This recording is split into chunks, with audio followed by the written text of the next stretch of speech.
Kita lanjut dulu kepada tadi Muhammad Hussein yang belum sempat bergabung, nanti sekarang sudah bergabung. Beliau ini adalah pendiri Yayasan Sumatera Volunteers. Kami persilakan, silakan Hussein. Terima kasih Pak. Ya. Assalamualaikum warahmatullahi wabarakatuh. Waalaikumsalam warahmatullahi wabarakatuh. Pertama saya sampaikan terima kasih banyak kepada Bapak-bapak dan juga yang hadir pada sore menjelang siang menjelang sore ini atas kesempatannya untuk dapat sharing. Jadi perkenalkan, nama lengkap saya Muhammad Hussein, biasa dipanggil Hussein. Saya berasal dari Nagari Ilmu Kaum, Kabupaten Tanah Datar, Luanan Tubo. Menyangkut tentang Yayasan Sumatera Volunteer ini sendiri, sebenarnya ini berawal dari waktu saya pulang kampung, karena sebelumnya saya domisili di Bali. Tahun 2014 lalu, saya waktu itu pulang cuman untuk ketemu sama bapak, karena kebetulan orang tua saya yang ibu tinggal di Jakarta, jadi cuma bapak sendiri di kampung. Jadi waktu itu saya cuma 4 hari, dan saya ngelihat Minang yang saya kenal dulunya nggak kayak Minang yang sekarang gitu. Sebagai salah satu contoh, biasanya kalau di kedai atau di warung, kita yang kecil-kecil ini kalau pas mau ke warung, kalau ngelihat ada yang tua-tua, pasti kita mikir, wah nggak usah lah ke situ, karena ada rasa segan yang lain. Tapi kalau sekarang, waktu itu saya lihat yang apa-apa main koa, yang anak-anak mudanya main domino, yang anak-anaknya main HP. Seluruh percakapan yang ada di warung itu anak-anak tadi mereka ngedenger juga gitu loh. Nah, terus mengenai masih banyak anak-anak yang ada beberapa waktu itu mereka nggak sekolah, dan saya ngelihat kok yang tetangga atau lingkungan kampungnya kok nggak ada yang mikirin atau setidaknya peduliin lah. Nah, akhirnya setelah saya balik lagi ke Bali, saya mikir saya pengen berbuat sesuatu ke kampung, karena memang sebelumnya saya sempat ngajar anak-anak di Waikabuba, itu di NTT, terus juga ada ikut program dengan beberapa teman-teman di Singaraja, dan cukup ini di lingkungan saya dulunya, sampai akhirnya saya bilang,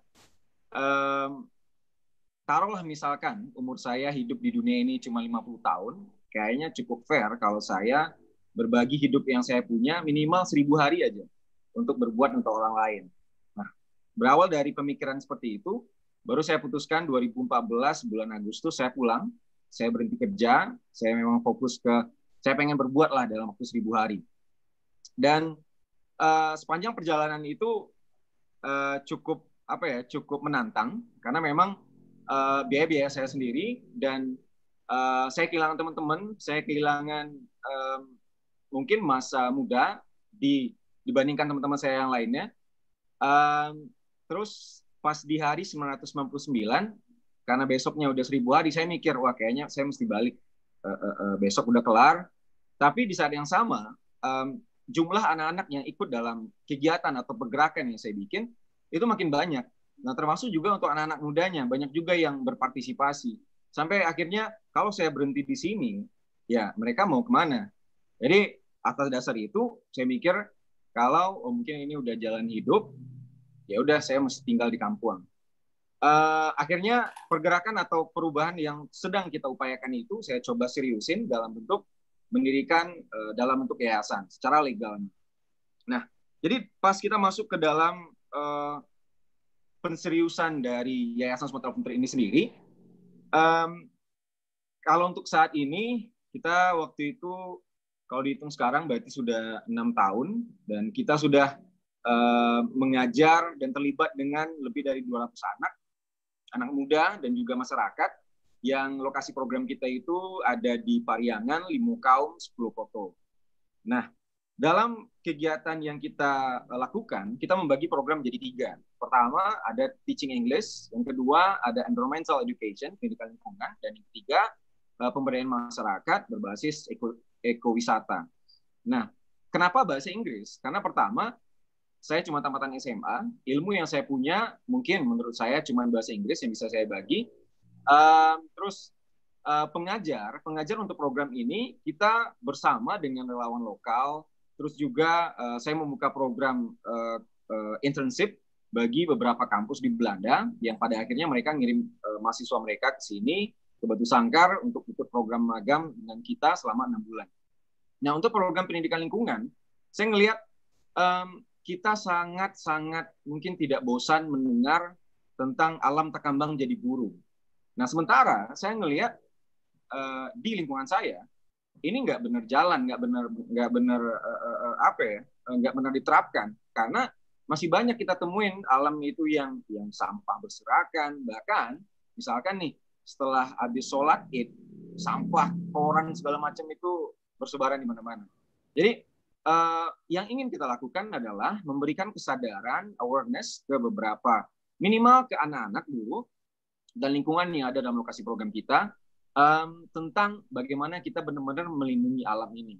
Dan terus balik lagi, biasanya kalau untuk kita di kampung, masyarakat nggak begitu, pada awalnya masyarakat nggak begitu interest karena sesuai dengan Maslow teori, mayoritas masyarakat itu berada di sektor paling bawah gitu. Dalam artian yang mereka pikirkan itu bagaimana makan untuk hari ini. Nah, dari hal itu kita berpikiran kita nggak bisa terlalu meminta mereka untuk langsung care ke lingkungan. Yang bisa kita lakukan itu adalah kita lakukan sesuatu yang bisa memberikan dampak secara finansial buat mereka. Maka dari itu kita bikin produk namanya Sumatra Straw yang sampai sekarang sudah kita ekspor ke Belanda, ke Prancis dan Italia. Dan sebenarnya itu tanggal 27 Mei lalu kita diundang untuk ikut dan berpartisipasi pada Tongtong Fair yang di Den Haag. Cuma karena COVID akhirnya ditunda jadi tahun depan, dan insya Allah tahun depan kita akan jalan ke sana juga. Nah, terus program ketiga yaitu pemberdayaan masyarakat berbasis ekowisata. Nah, saya benar-benar sepakat dan juga salut kepada Bapak Ridwan tentang banyak masyarakat kita pada dewasa ini tentang pariwisata, mereka lebih jadi objek gitu. Sementara yang kita jual itu adalah ya keseharian mereka. Sebagai salah satu contoh di desa Pariangan sebagai desa terindah yang disampaikan sebelumnya, yang dijual itu adalah pemandangannya. Sementara orang yang punya sawah, mereka nggak dapat apa-apa dalam konteks pariwisata. Justru yang dapat dampak secara ekonomi lebih ke yang punya warung atau kedai. Nah, ini dibuktikan dengan kita sempat ngajak masyarakat goro bersihin kampung di desa Pariangan. Masyarakatnya bilang ke saya, ngapain goro sekarang? Apakah besok ada yang datang? Saya bilang enggak Pak, kita goro karena kita pengen biar bersih aja kampung ini. Nah, terus juga ada masyarakat yang bilang ke saya, oh ngapain saya bersihin kampung, toh yang dapat duit itu cuma orang punya warung. Nah, dari hal itu tadi, termasuk juga banyak sekarang pariwisata ini yang pada akhirnya memberikan ketimpangan sosial, contohnya iri, contohnya juga apalagi kalau kita bicara tentang konteks pariwisata berbasis masyarakat desa, masyarakat ini background-nya adalah petani. Pariwisata adalah sesuatu yang menurut saya itu lompatannya cukup tinggi gitu. Nah, untuk memberdayakan mereka, memberikan mereka pengetahuan tentang bagaimana pariwisata yang berkelanjutan atau sustainability tourism, itu mesti ya diberdayakan. Dan ini nggak jalan. Nah, atas dasar itulah kita coba untuk bikin program yang pemberdayaan masyarakat berbasis pariwisata yang pasti pertama kita mengedepankan konservasi, yang kedua edukasi, dan yang ketiga ada dampak sosial, dampak finansial menyeluruh bagi masyarakat desanya. Nah juga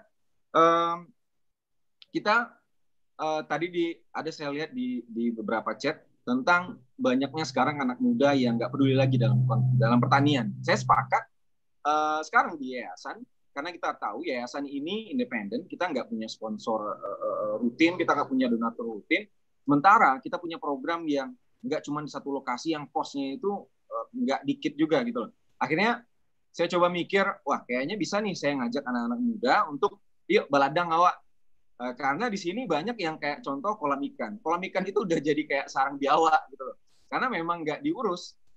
Terus juga banyak lahan yang jadi lahan tidur. Sementara hal-hal ini melimpah untuk kita masyarakat desa. Akhirnya kita coba, dan sekarang kita punya kolam ikan, dan juga kita punya ladang, yang saya sendiri jujur, saya lahir di kampung, tapi saya nggak pernah mencangkul di sawah itu awal pernah. Dan ini benar-benar jadi suatu pelajaran, pengalaman yang sangat-sangat berguna bagi saya. Karena saya sering bicara tentang petani, sementara tangan saya ini nggak pernah berkubang. Jadi, syukur alhamdulillah, sekarang kita masih proses, dan juga banyak teman-teman lain, mereka ikut menggarap lahan mereka sendiri, yang pada akhirnya itu benar-benar jadi suatu kepuasan tersendiri buat saya. Jadi ya, itu menjadi penopang untuk finansial kita ini. Karena memang di Yayasan Sumatera Volunteer, saya bilang, termasuk ke pemerintahnya, saya bilang, saya nggak mau bekerja sama dengan pemerintah dalam hal finansial. Saya pengen yayasan ini atau gerakan yang dibuat oleh saya dan teman-teman itu benar-benar dari kita secara mandiri. Karena saya yakin dan saya sangat-sangat percaya anak muda itu adalah anak-anak yang di DNA-nya itu udah ada inovasi, ada kreasi. Dan saya benar-benar ingin gerakan yang saya bikin itu benar-benar berdikari berdiri di kaki saya sendiri. Nah, kenapa saya cukup vokal dalam hal ini? Karena saya menemukan pas saya pulang kampung, saya melihat kenapa banyak gerakan-gerakan sosial itu yang dipelintir gitu loh, untuk kepentingan beberapa golongan. Ini khusus di daerah saya. Maka dari itu, saya tidak mau bekerjasama dengan pemerintah dalam hal finansial, tapi saya mau kok bekerjasama dengan pemerintah dalam hal program misalnya. Maka dari itu, saya sempat dulu bikin Asian Youth Camp, saya ngundang mahasiswa seluruh Asia untuk datang ke Pariangan, nginep di rumah warganya, kita goro, kita bahkan ada FGD-nya di malam terakhir, yang nanti bakalan jadi ide atau saran atau masukan yang kita berikan kepada masyarakat, khususnya Pak Jorong dan yang lainnya. Dulu bahkan yang buka itu Pak Jorongnya gitu loh. Saya ngirim pemberitahuan ke Bapak Bupati yang lain, tapi saya nggak mau kalau beliau-beliau ini yang buka acara. Yang saya inginkan itu adalah orang-orang yang berjuang bersama dengan saya, dan khususnya itu masyarakat desa. Karena memang perhatian ke mereka lebih banyak dijadikan objek. Nggak pernah, menurut saya ya, nggak pernah benar-benar dikasih ruang untuk mereka bergerak. Nanti contoh, dalam konteks pariwisata tadi misalkan, wah ini daerah ini mesti dilakukan, pariwisata memberikan dampak bagi masyarakat. Saya percaya itu. Tapi coba kita lebih dalam lagi. Masyarakat mana yang mendapatkan dampak dari pariwisata? Yang punya warung, yang sebagai agent travel, yang punya hotel, masyarakat sendiri gimana? Nah, termasuk kemarin juga saya sempat diundang oleh pemerintah Kabupaten Tanah Datar, diskusi tentang pariwisata. Saya sampaikan ke Sekda, sejauh mana kabupaten ini dalam masalah pariwisata. Sudah ada master plan belum? Ternyata belum ada. Dan itu benar-benar suatu lucu, benar-benar lucu buat saya. Karena dalam budgeting yang sudah dianggarkan, bahkan dilakukan oleh pemerintah, itu udah MM-an. Tapi sementara arah dari pariwisata ini sendiri nggak jelas gitu loh. Jadi maka dari itu saya pengen apa yang menjadi perhatian, saya coba pikirkan dan saya coba pengen bergerak gitu. Karena saya nggak pengen apa yang terpikirkan itu cuma jadi kata-kata. Dan itu yang sedang kami usahakan. Terlepas dari kendala, tapi balik lagi kawan-kawan yang hadir pada kesempatan kali ini, benar-benar apa yang dilakukan mungkin nggak bisa merubah banyak. Tapi saya percaya hakikat perubahan, perjuangan bukan dengan atau siapa yang sedang berjuang hari ini, tapi lebih kepada bagaimana perjuangan perubahan yang dilakukan pada hari ini bisa dilanjutkan dari hari ke hari, generasi ke generasi. Makanya dari itu saya sendiri coba berpikir realistis juga. Saya nggak mungkin sampai di titik tertentu, tapi setidaknya saya coba berusaha. Dan itu yang saya dan teman-teman di Yayasan Sumatera Volunteer lakukan. Dan yang menarik adalah yayasan kita itu 95% itu anak muda, anak-anak yang berumur kurang dari 30 tahun. Dan semua belajar, ada yang tamatan SMA, ada yang mantan dari pecandu narkoba juga yang terlibat. Dan alhamdulillah sekarang sudah berubah. Jadi balik lagi hadirin sekalian, apa yang kita lakukan nggak sampai target pun nggak masalah. Yang penting kita tetap jalan, belajar dan berusaha. Mungkin sekian di waktu yang singkat ini. Terima kasih banyak Husein ya. Nanti kita kembangkan ya. Assalamualaikum warahmatullahi wabarakatuh. Waalaikumsalam. Tetap berjuang ya, tepuk tangan tuh Husein ya. Lanjut kepada Muhammad Husein. Husein, silakan Adina Husein. Siap-siap habis itu ya Mahatma. Silakan Husein. Jadi terima kasih Pak. Paling untuk di yang terakhir ini saya cuma pengen nyampein tentang orang-orang baik akan selalu dipertemukan di waktu dan tempat yang tidak pernah terpikirkan. Dan salah satunya ini. Balik lagi Pak, karena kami masih muda-muda, jadi kami mohon support dukungannya. Semoga The Lost Land yang kita lihat tadi atau yang kita pikirkan tadi bisa kita jemput bersama-sama. Tapi tentunya melibatkan seluruh pihak, entah itu dari adat, agama, Cade Pandai, Ninik Mama, alim ulama, Bundo Kanduang, dan tentunya pemuda sebagai Paripaga Nagari dan pemerintah. Bak pepatah Minang Pak, bapuntuang suluh sia, bakaupeh racun sayak batabuang. Paluak pangku adat nan kakak, kalangi tuah melambuang. Jadi mungkin cuman itu Pak. Ya, semoga kesempatan kali ini bermanfaat untuk kita semua. Amin, amin. Terima kasih, Adinda Hussein.